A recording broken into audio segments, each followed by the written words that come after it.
There's a bit of Menger, Mises, Hayek, Rothbard, and Kirchner in every Satoshi. Let's mind these. When looking for economists, we need to begin with those who regard money as a market good, created through entrepreneurial experimentation. Welcome to the Austrian School. Austrian economics focuses on individual choices, subjective value, and limited government intervention.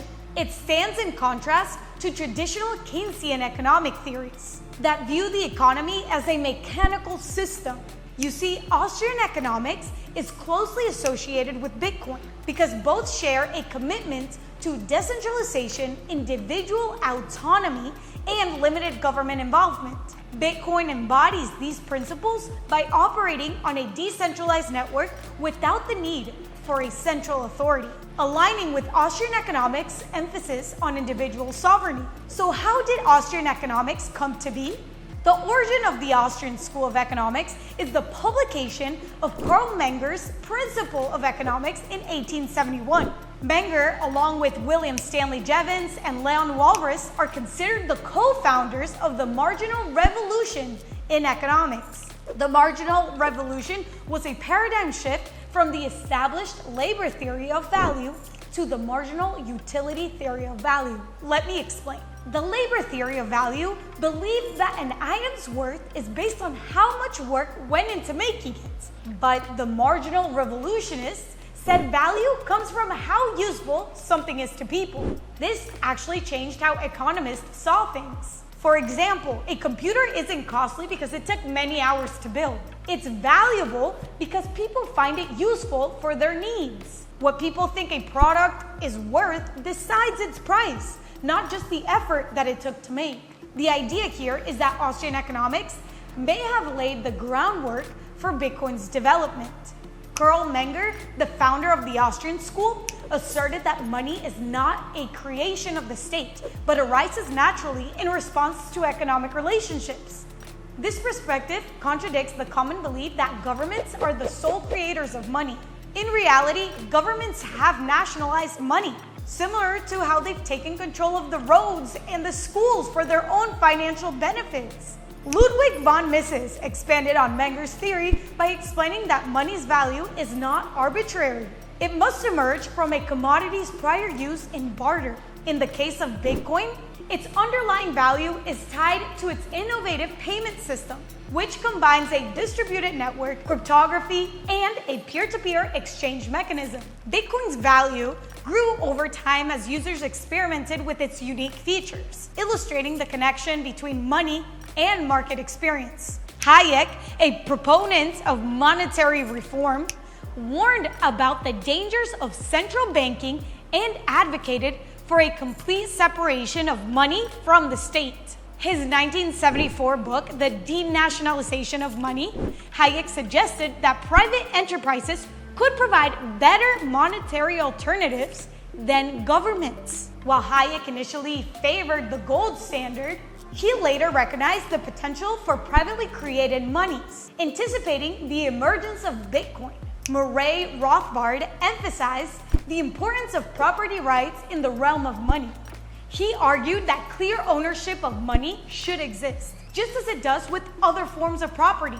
Rothbard's vision aligns with Bitcoin's decentralized nature, where individuals can be their own bankers, eliminating the need for intermediaries when making payments, and removing trusted custodians when users practice self-custody.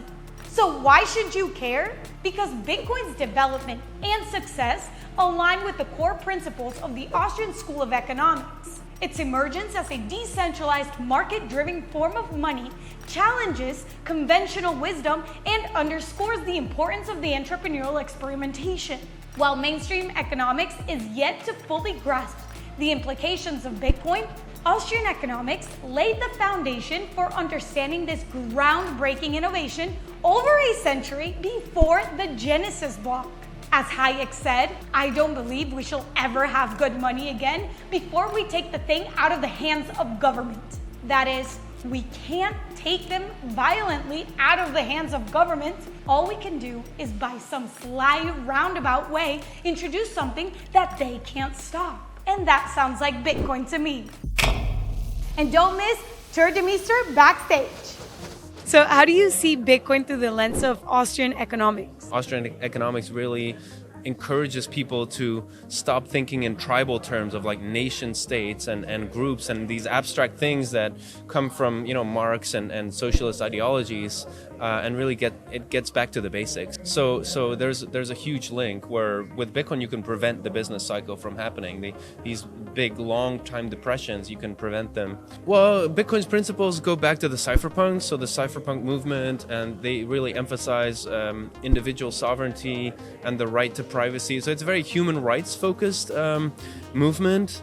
And if you look at the writings of especially Ludwig von Mises, he was more utilitarian. Like he was a Kantian. He believed more that you had to be pragmatic in thinking about the world and the economy. And so I think Bitcoin is actually going to push Austrian economics more in the direction of natural law, which was Rothbard, and there's other Austrian economists who basically said that no, you cannot split economics from rights, like things like theft and fraud. Like you need to incorporate those in your theories, and so I think that's the right way. I think Bitcoin is aligned with that, and I think Austrian economics is also going to go that way.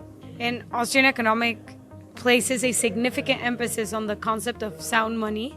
Can you explain how Bitcoin embodies this principle and the implications it has for the global financial systems? Yeah, so Austrian economists, this school goes back to the 1800s, and as you probably know, like Karl Marx was writing in the 1850s, and one of the 10 planks of the thing that he believed in was a central bank. Like you found a central bank, you centralized the banking system, and in that way you can have so much more control over people, and then you can also steal from the future. You make the money very cheap, and then you have these boom periods that are artificial and it feels weird, and then you have a big crisis, and it happens over and over. So sound money is so important because it prevents governments from spending however much they want. There's a limit to their spending, and so that means there's a limit to warfare and things like that, and that's why they place so much emphasis on that. And so, Friedrich Hayek, this is much later of course, but he wrote about the denationalization of money. Like we need to separate money and state, and Bitcoin is, I think, just that dream come true. Like it's reality now. How do you view the evolution of central banks in the age of Bitcoin and decentralized finance? Yeah, the way central banks will evolve in the face of Bitcoin being a real thing now and growing is, I think it'll be similar. Their power is going to evolve similar to the power of the Catholic Church 500 years ago, where for a long time it was almost the most powerful institution in the world. It was almost everything there was, multinational institution. And then gradually, because of the printing press and the Reformation movement, people started experiencing religion more personally and more in their own ways and in more decentralized ways. And so the Catholic Church still exists today, but it has much less power. And so I think similarly, governments for a long time, they will still keep trying to make their own coins because it's so tempting to print your own money, right? It's very tempting. Politicians love getting something for nothing, right? So they want to keep doing that. But I think that the power for them of them doing that is going to decrease, and that means that the government budgets are going to shrink. Private people like families and individuals and communities, they will have much more financial power in the future to create society in the way that they see. Do you see the parallel between these theories and volatility and cycles with the cryptocurrency market? Yeah, so I think these are two very different things. So the business cycle and the boom and the bust in Bitcoin, you could say, well, it's the same. It's actually not the same, because the difference is in the boom and bust cycle, the traditional one that we've seen in the 20th century with the Great Depression and all those different crises, is that there was fraud involved. It's like basically you make the money artificially cheap, and then people have the illusion that they have more savings than they really have. And so they buy a house and a swimming pool, and they spend money on vacations. And then when the bust comes, they realize, oh no, this was wrong. I was wrong. And then they basically lost a lot of money. Whereas the Bitcoin cycle is purely speculative. Like you also had it, for example, with when people started refining oil. Like they were also quick cycles. So these are manias that we're seeing in Bitcoin, but they are not so pervasive as the business cycle. So it affects people, but it's just part of the learning process. We're just discovering Bitcoin, what it can do, and it's part of the natural process. Like imagine if gold was invented 10 years ago, we would also have these cycles. It looks similar, but it's extremely different. And some critics argue that Bitcoin has no intrinsic value. From an Austrian perspective, how would you address this criticism? Yeah, and it's true that back in 2010, 11, 12, 15, and a bit later, there were Austrian economists who were looking at Bitcoin and saying like, oh, but this does not come from a commodity first. Like they thought that money always came from something that was useful first, and then it became a money, like salt, for example. That's, we still talk salary. It comes from salt. People use it as money. But Bitcoin actually is useful in the beginning as a collectible, just because it's interesting. It was funny. It was interesting. So it started circulating and getting a price because of that. People just thought it was interesting, and so in a way, people have been adjusting some of the Austrian theory around the origins of money, and it actually does not violate any economic rule. But I think the old,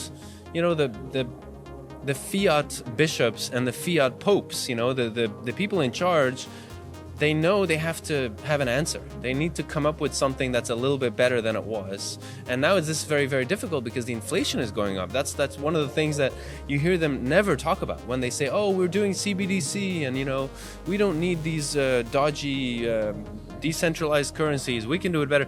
They never talk about money supply and inflation, because they know that's where they lose, and that's what we need the most, is to have money that retains value. Making that sound money come back. Yeah. Well, thank you so much. You're That welcome. was awesome.